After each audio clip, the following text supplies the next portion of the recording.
Hello and welcome to the Penguin Craft Channel. Today I want to talk about what it means to be alive.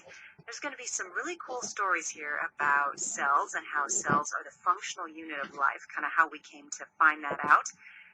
In the process, I'm going to talk about sperm, laws against sex outside of marriage, and the probable origin of the prohibition of masturbation.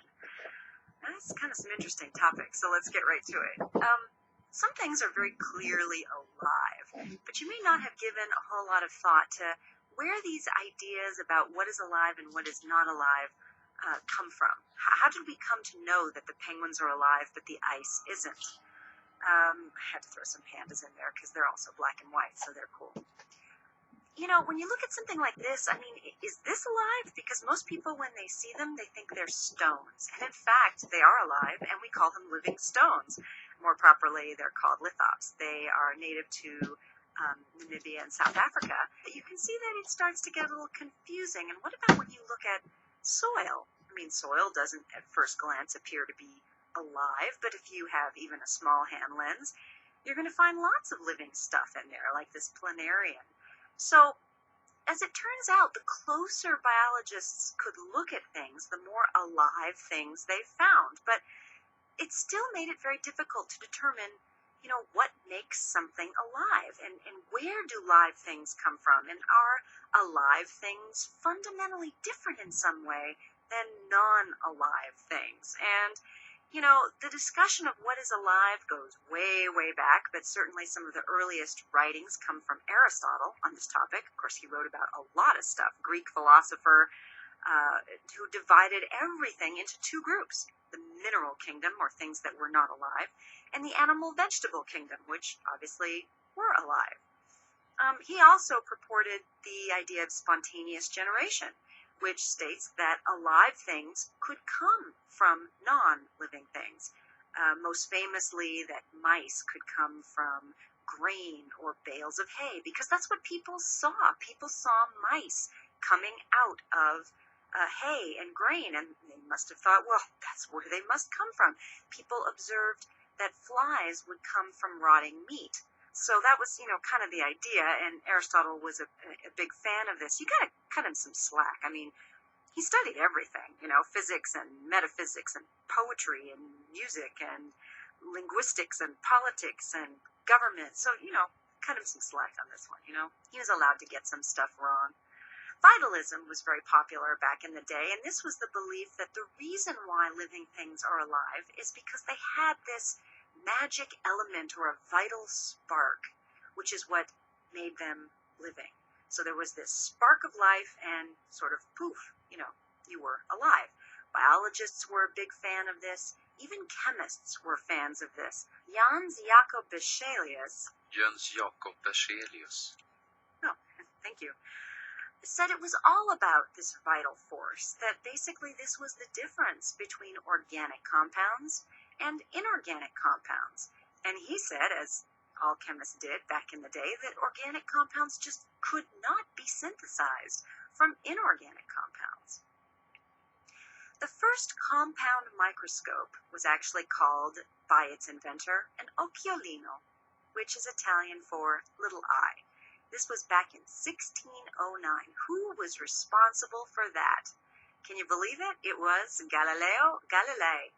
A lot of people are very surprised because we associate him with mathematics and astronomy and philosophy, but in fact he was also interested in things very small. Now, he didn't call it a microscope. That happened some years later, but he was the first one to actually build a compound microscope that became widely used. Now, this guy, Antony van Leeuwenhoek, thank you. He was a Dutch draper, so he worked with cloth, and he was interested in lenses in the beginning, mainly because he was looking at threads and cloth and things like that.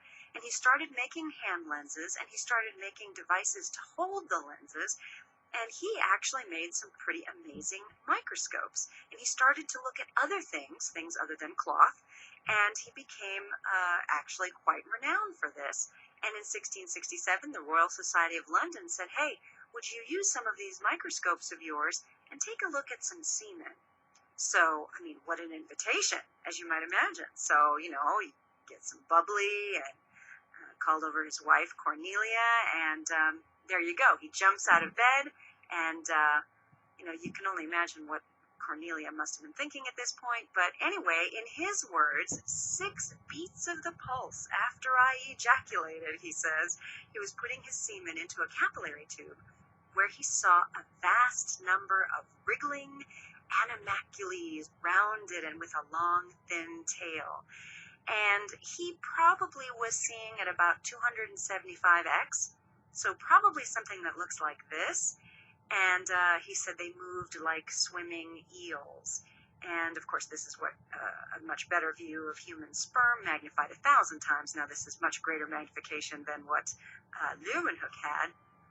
But I got to tell you, this discovery was outrageous. What you have to realize is that heredity, procreation, development of the fetus, these were for the most part unknown, or at best really poorly understood in Leeuwenhoek's time.